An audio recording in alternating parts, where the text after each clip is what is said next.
नमस्कार विद्यार्थी मित्रांनो, आज आपण बघणार आहोत पुस्तक 121 त्यात साहित्य विचार, त्यातलं पुस्तक क्रमांक 2 साहित्य निर्मिती प्रक्रिया आणि आस्वाद, घटक 6 अभिरुची. व्यक्ती तितक्या प्रवृत्ती किंवा पिंडे पिढे मतिभिन्ना, म्हणजे या म्हणीप्रमाणे प्रत्येकाच्या आवडीनिवडी वेगवेगळ्या असतात. एकाच आईच्या पोटी जन्मलेल्या लेकराचे स्वभाव जसे वेगवेगळे असतात तशाच त्यांच्या आवडीनिवडी वेगवेगळ्या असतात. त्यामुळे त्यांच्या आहाराविषयक सवयी जशा भिन्न तशाच वेशभूषा, केशभूषा, छंद, व्यसंग इत्यादींविषयी वेगळेपणा दिसून येतो. या वेगळेपणालाच अभिरुची म्हणतात. अभिरुचीमध्ये अस्थिरता येण्यामागे समाजातील वेगवेगळे स्तर तसेच त्यांच्या बदलत जाणाऱ्या चाललेल्या धारणा कारणीभूत आहेत. त्याचप्रमाणे बदलत्या राजकीय स्थितीगतीचाही परिणाम अभिरुचीवर होत असतो. सोबतच समाजाची आर्थिक स्थिती ही अभिरुचीवर परिणाम करत असते. धर्म व संप्रदाय यांच्या अभिनिवेशाचाही तिच्यावर परिणाम होत असतो. अशीच ही अभिरुची जशी खाण्यापिण्याची संबंधित अर्थात आहार विहाराशी संबंधित आहे, तशीच ती ललित कलांशीही जुळलेली आहे. चित्र, शिल्प, संगीत, नृत्य, नाटक, स्थापत्य व साहित्य या कलांवर तिची हुकूमत चालते. साहित्य निर्मिती प्रक्रिया जशी तिच्या प्रभावाखाली येते तशी आस्वाद प्रक्रियाही. म्हणून साहित्याच्या क्षेत्रात तिचा वावर कसा आहे हे या ठिकाणी आपण पाहूया. अभिरुची म्हणजे विशिष्ट किंवा उच्च प्रतीची आवड निवड. जीवनाच्या सर्व क्षेत्रात अशा अभिरुचीचा संचार असतो. तसा साहित्याच्या क्षेत्रातही असणे स्वाभाविक आहे. वाङ्मयीन अभिरुचीची या नावाने तिला संबोधले जाते. सर्वसामान्य माणसांमध्ये असलेली वाचनाची आवड आणि सुजाण लोकांमध्ये असलेली वाचन सवय यात मूलभूत फरक आहे. तोच वर्तमानपत्रातील लेखन वाचणे आणि ललित साहित्य वाचणे यात आहे. आपल्या ज्ञानात भर टाकण्यासाठी वर्तमानपत्रे वाचली जातात. त्यातील साहित्य पुरवणी वाचणारा वर्ग निश्चितच संस्कारित वाचन सवयीचा असतो असे म्हणता येईल. त्याशिवाय कथा, कविता, कादंबरी व नाटक या ललित साहित्य प्रकारांच्या वाचनाची आवड निवड अथवा नावड याविषयी जागरूक असणारा वाचक तसेच लेखक यांच्या अभिरुचीचा विचार या घटकांमध्ये अभिप्रेत आहे. रुची म्हणजे आवड, अभिरुची म्हणजे विशिष्ट प्रकाराची आवड, असा या दोन शब्दामध्ये फरक आहे. तसाच तो अभिरुची व वाङ्मयीन अभिरुची यामध्येही आहे. वाङ्मयीन अभिरुची जाणीवपूर्वक केलेल्या संस्कारामधून विकसित होते. त्यासाठी लेखकाला आपली संवेदनशीलता, निरीक्षण, अभ्यास इत्यादी गुणांची जोपासना करावी लागते. याच गुणांनी समृद्ध वाचक उत्तम अभिरुचीचा मानला जातो. त्याला चोखंदळ वाचक म्हणतात. तो समाजातील कोणत्याही स्तरातील असू शकतो. भारतीय परंपरेतील विविधता तसेच विषमता यावरूनही अभिरुचीमधील भेदभाव करण्याची प्रवृत्ती आहे. परंतु ती निरपेक्षपणे समाजाकडे न पाहण्याच्या आपल्या विकृतीचा परिणाम आहे. तसे न पाहता एक जीवनमूल्य म्हणून आपण वाङ्मय अभिरुचीकडे पाहिले पाहिजे. तरच आपणास अभिरुची विचार समजून घेता येईल. अन्यथा एक मोठ्या समृद्धीला आपण पाठ दाखविल्यासारखे होईल. रुची म्हणजे आवड. रुची या शब्दाला अभि हे पूर्वपद लागून अभिरुची हा शब्द बनला. अभि या संस्कृत शब्दाच्या अनेक अर्थांपैकी एक अर्थ श्रेष्ठ हा आहे. तो गृहीत धरला तर श्रेष्ठ अर्थात उच्च प्रतीची आवड असा अभिरुची या शब्दाचा अर्थ होतो. अशी आवड अनेक क्षेत्रांमध्ये असू शकते. उत्तमात उत्तम असे निवडण्याची प्रवृत्ती म्हणजे अभिरुची असे त्यावरून म्हणता येईल. अर्थातच जे उत्तम नाही ते नाकारण्याची ही प्रवृत्ती आहे. त्यामुळे आवड निवड म्हणजे अभिरुची होय हे मान्य करावे लागते. असा व्यापक अर्थाचा हा शब्द आहे. परंतु आपणास या ठिकाणी जो विचार करावयाचा आहे तो वाङ्मय अभिरुचीचा, तो आता आपण करूया. त्याआधी वाङ्मयीन अभिरुची म्हणजे काय ते समजून घेतले पाहिजे. वाङ्मय हा शब्द वाक अधिक मय अशा दोन शब्दांपासून तयार झालेला आहे. वाक म्हणजे वाणी आणि मय म्हणजे ही तिची विपुलता सूचित करणारा प्रत्यय आहे. अर्थातच वाणीची विपुलता म्हणजे वाङ्मय. जेव्हा लिपीचा वापर होत नव्हता तेव्हा हा शब्द प्रचारात आला असावा. बोललेले लिहायला लागल्यावर साहित्य हा शब्द प्रचलित झाला. कारण की लिहायला कागद, लेखणी, शाई इत्यादी उपकरण लागतात. उपकरण या अर्थाचा साहित्य हा शब्द वाङ्मयासाठी वापरायला सुरुवात झाली. तरी वाङ्मय या शब्दाचे आकर्षण मात्र कायम राहिले, कारण की मनुष्य हा बोलणारा प्राणी आहे. आपल्या भावना आणि विचार तो वाणीच्याद्वारे प्रभावीपणे व्यक्त कर शकतो. म्हणून मानवी जीवनाविषयी बोलले गेले ते लिहिले गेल्यावरही त्याला वाङ्मय म्हणण्याची प्रथा मात्र कायम राहिली. असे वाङ्मय वाचण्याची आवड म्हणजे वाङ्मयीन अभिरुची होय. साहित्यातील आवड म्हणजे वाङ्मयीन अभिरुची असे साधारणपणे म्हटले जाते. केवळ आवड म्हणजे रुची ही अभिरुची नव्हे, तर जाणीवपूर्वक शास्त्रीय दृष्टीने सर्व पैलूंनी संस्कार करून विकसित केलेली रुची म्हणजे अभिरुची होय. वाङ्मयीन अभिरुची अशी संस्कारयुक्त असते. या अभिरुचीत वाचक चोखंदळ असावा अशी अपेक्षा आहे. साहित्याचा वाचक व वर्तमानपत्राचा वाचक यात महत्त्वाचा फरक आहे. तो हा की साहित्याचा वाचक हा आस्वादक म्हणजे रसिक असतो. याविषयी डॉक्टर आनंद यादव म्हणतात, साहित्याचा रसिक याचा अर्थ साहित्याचा रस चाखणारा वाचक. अर्थात साहित्याचा रस म्हणजे काय हे ज्याला माहीत आहे तोच वाचक साहित्याचा रस चाखू शकतो. नुसता वाचक रस चाखू शकणार नाही. पर्यायाने रसिक या शब्दाचा इथे जो अर्थ होतो तो साहित्य रसाची जाणकारी असलेला अधिकारी वाचक असा असतो. अधिकारी वाचक म्हणजे ज्याला साहित्याचा आशय, अनुभव, अभिव्यक्ती, भाषा माध्यम, ध्वनी, प्रतिमा, रूप, साहित्यसृष्टींचे खास वेगळे नियम, साहित्याकडे पाहण्याचा विविध समीक्षा पद्धती, साहित्याचा इतर जीवन क्षेत्रांशी असलेला संबंध, जीवनमूल्य, कलामूल्य इत्यादी गोष्टी समजून घेण्याची आवश्यकता असते याची जाणीव असते तो. साहित्यकृतीत साहित्यकाची कलानुभव व्यक्त झालेला असतो. या कलानुभवातील नाट्य, काव्य, घटना, कल्पना, विनोद, उपहास, उपरोध, भावना, कल्पना, चिंतन इत्यादी घटक बारकाईने समजून घ्यावे लागतात. त्या कलानुभवातील त्यांचे कार्य, त्यांचा इतर घटकांशी असलेला संबंध, ते स्थापन करण्याची शैली किंवा मांडणी विशेष या सर्वांचे आकलन व्हावे लागते. त्यासाठी स्वस्थ चित्ताने, सावध सजगतेने वाचन करावे लागते. तसे केले तरच कलानुभव नीटपणे समजतो. या बाबी समजून घेतल्या की साहित्याचा आत्मा असलेला रस चाखता येणे शक्य होते.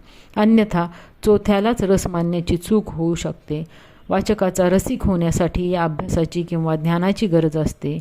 वाङ्मय अभिरुचीमध्ये वाढ होण्याकरिता आपल्या व्यक्तिमत्वातच काही गुणांची आवश्यकता असते. त्यात सहृदय, सहानुभूती, कल्पकता याचा समावेश होतो. साहित्यकृतीच्या आस्वादनासाठी या गुणांचा रसिकाला उपयोग होतो. अवतीभोवतीच्या वातावरणाचाही अभिरुचीच्या जडणघडणीवर परिणाम होत असतो. प्रत्येक काळातील सांस्कृतिक, राजकीय, धार्मिक परंपरा जशा त्या काळातील समाज मनावर परिणाम करीत असतात, तशाच काही वाङ्मयीन परंपरांचाही परिणाम रसिकावर होत असतो. वाङ्मयीन अभिरुचीचे पोषण करणाऱ्या या परंपरा अभिरुचीवर नियंत्रण ठेवतात. त्यामुळे एखादी साहित्यकृती या काळात प्रभावी ठरली असेल तर पुढील काळातही ती प्रभावीच ठरेल असे नाही. ज्या परिसरात रसिक राहतो त्या परिसराच्या वैशिष्ट्याचा सुद्धा त्याच्या अभिरुचीवर परिणाम होतो. जसे धार्मिक क्षेत्र, धार्मिक लेखन, औद्योगिक क्षेत्रात औद्योगिक आशयाचे साहित्य, ग्रामीण क्षेत्रात ग्रामीण साहित्य वाचकांना आवडते, असा भोवतालचा परिणाम वाङ्मय अभिरुचीवर होतो. कुटुंबातील कर्त्या-धर्त्या व्यक्तीचाही परिणाम कुटुंबातील सदस्यांच्या अभिरुचीवर होतो.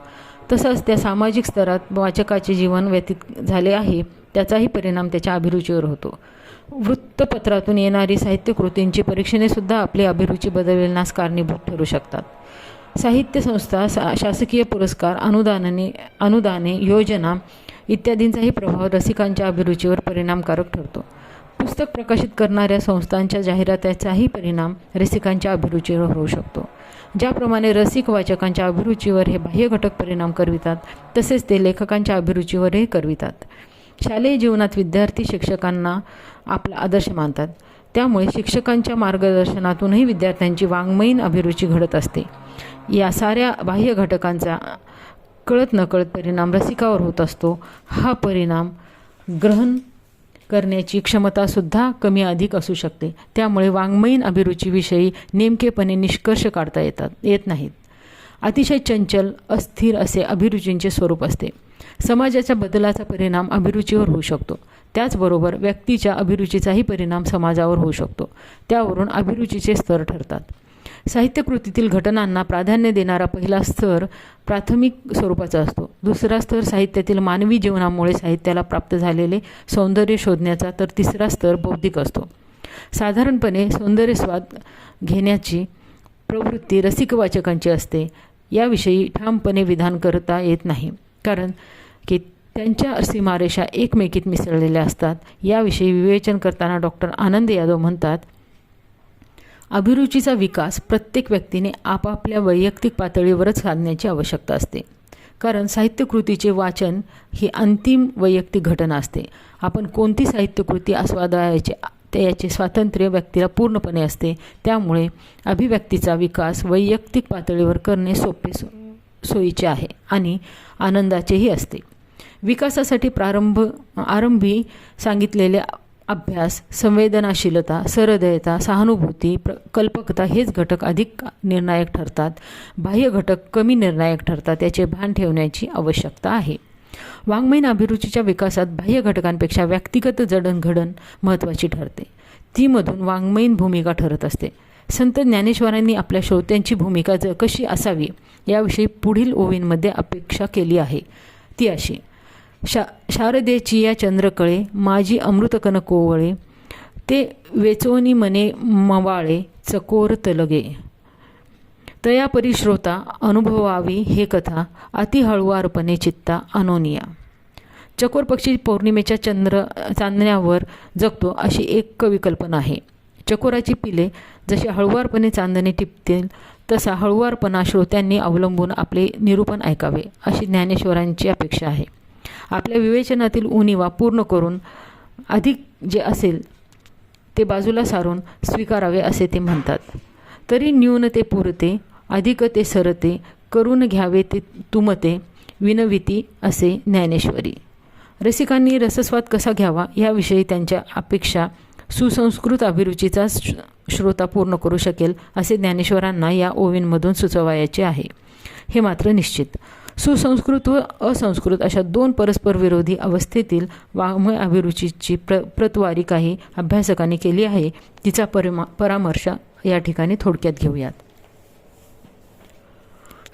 सुसंस्कृत रसिकाची अभिरुची विदग्ध, तर सामान्य रसिकाची अभिरुची सामान्य अशी प्रतवारी काही समीक्षकांनी केली आहे. त्यात रा.श्री. जोग यांचे नाव आघाडीवर आहे.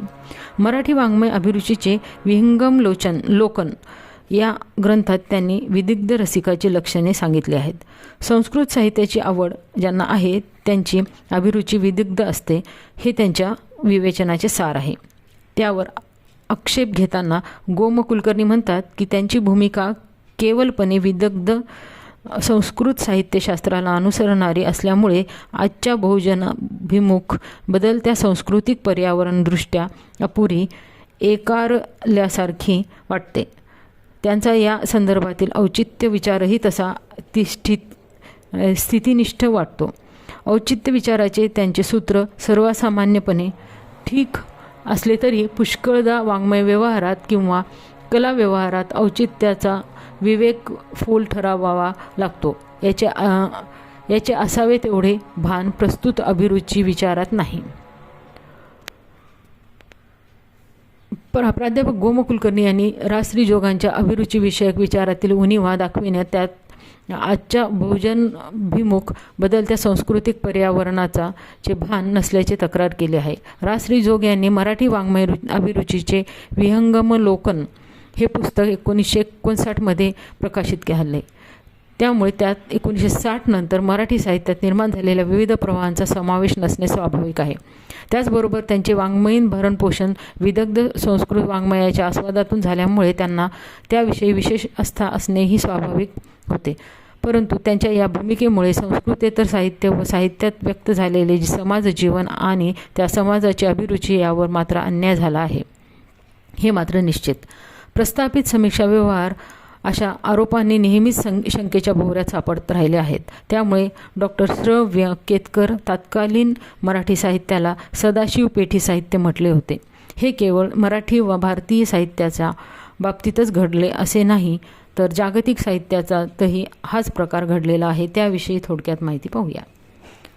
उच्च दर्जाच्या साहित्यासाठी अभिजात साहित्य हा शब्द प्रचलित आहे. त्यातील अभिजात या शब्दाचे शब्दकोशातील अर्थ कुलीन, सभ्य, प्रतिष्ठित, वरच्या दर्जाचा, योग्य, न्याय, प्रिय, मधुर, रमणीय, उच्च, सुसंस्कृत, विदग्ध असे आहेत.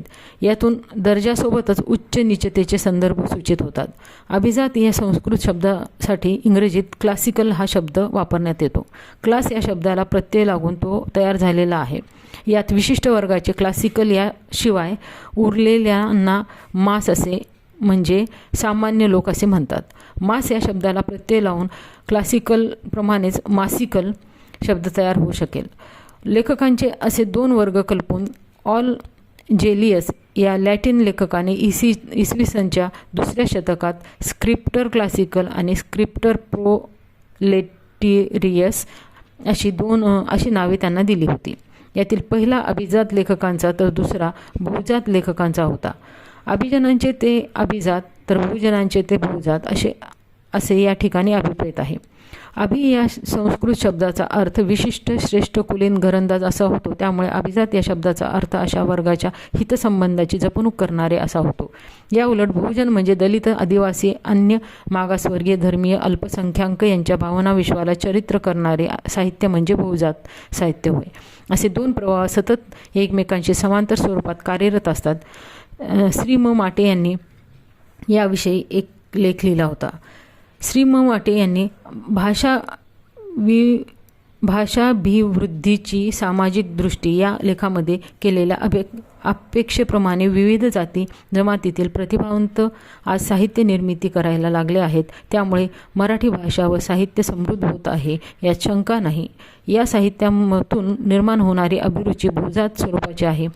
तिचे मूल्यमापन त्या समूहाच्या सांस्कृतिक पर्यावरणाचा विचार करूनच करायला हवे. तिला अभिजात साहित्याचे निकष लावणे योग्य ठरणार नाही. वाङ्मयीन अभिरुचीचे अशा रीतीने अभिजात व बहुजात असे दोन प्रकार पडतात. अभिरुची विचारात आजवर त्यांचा समावेश केला गेला नाही, परंतु यापुढे तो व्हावा अशी अपेक्षा आहे.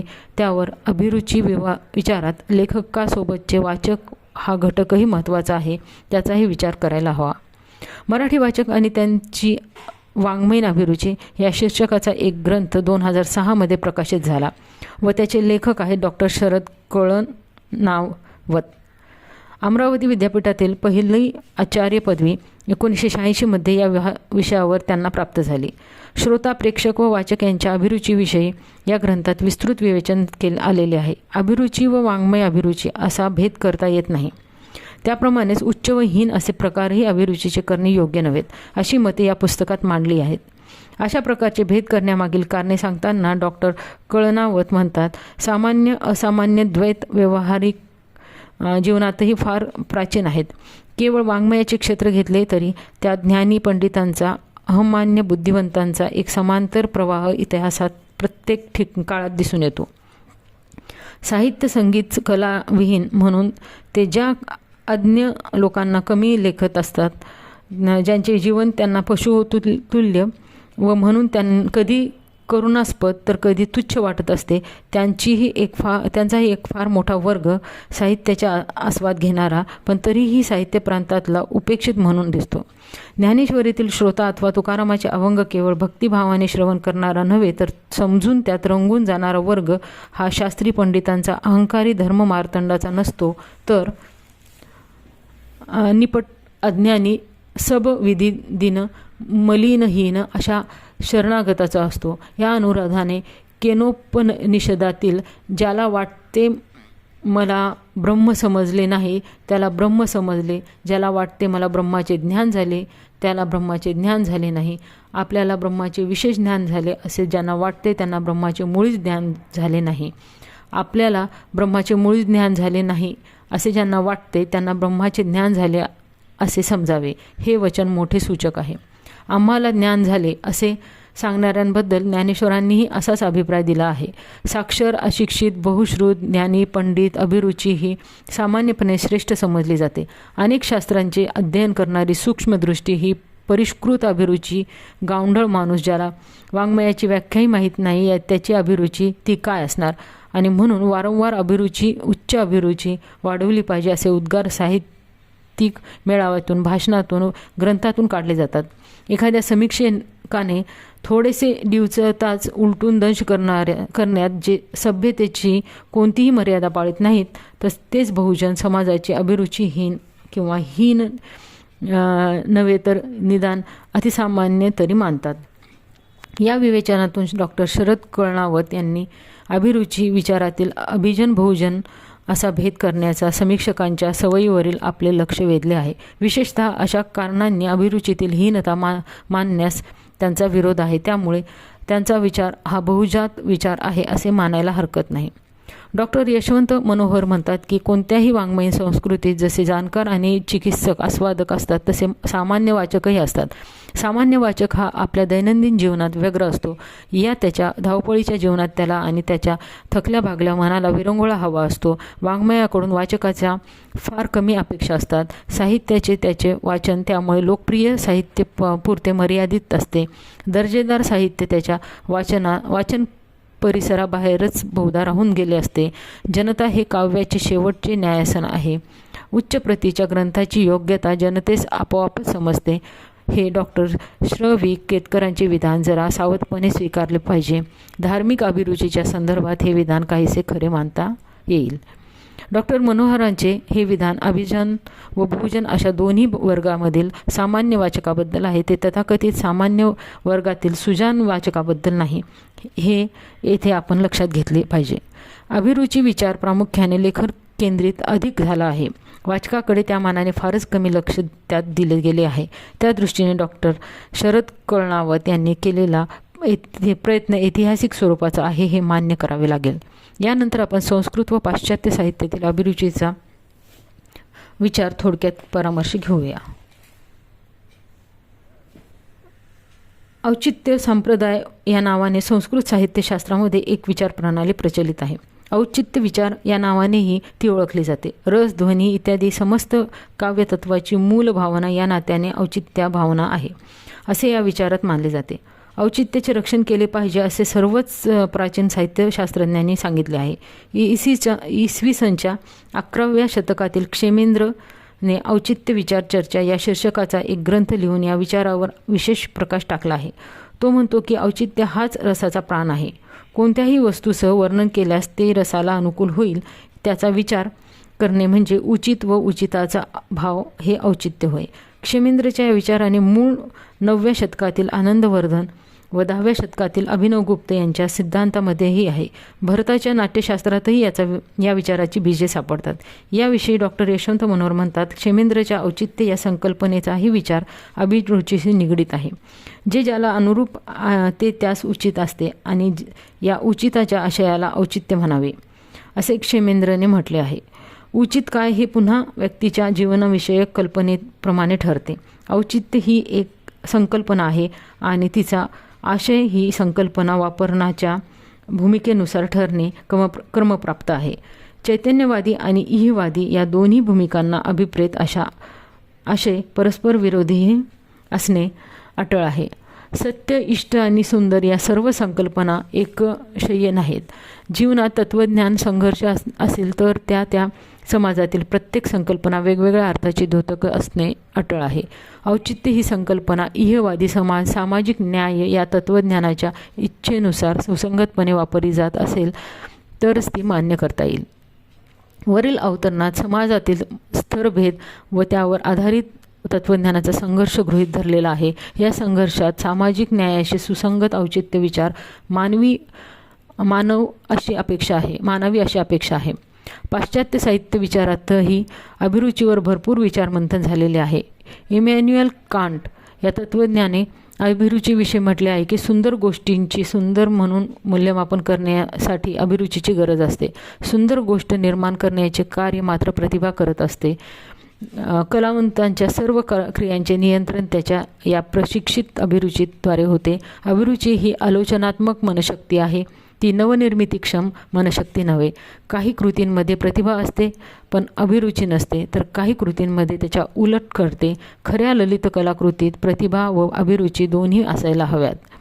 डॉक्टर मनोहर म्हणतात, उत्स्फूर्तता आणि मूल्यगर्भ अभिरुची यांचा मिलन सोहळा कांट असा घडवून आणतो. कांट म्हणतो की जेथे प्रतिभेला कोणतेही बंधन नाही तेथे कल्पनांचे वैपुल्य निर्माण होईल, पण अशा वैपुल्यतेला मूल्य राहणार नाही. अनिर्बंध कल्पनाशक्ती फक्त मूर्खपणाच ठरू शकते.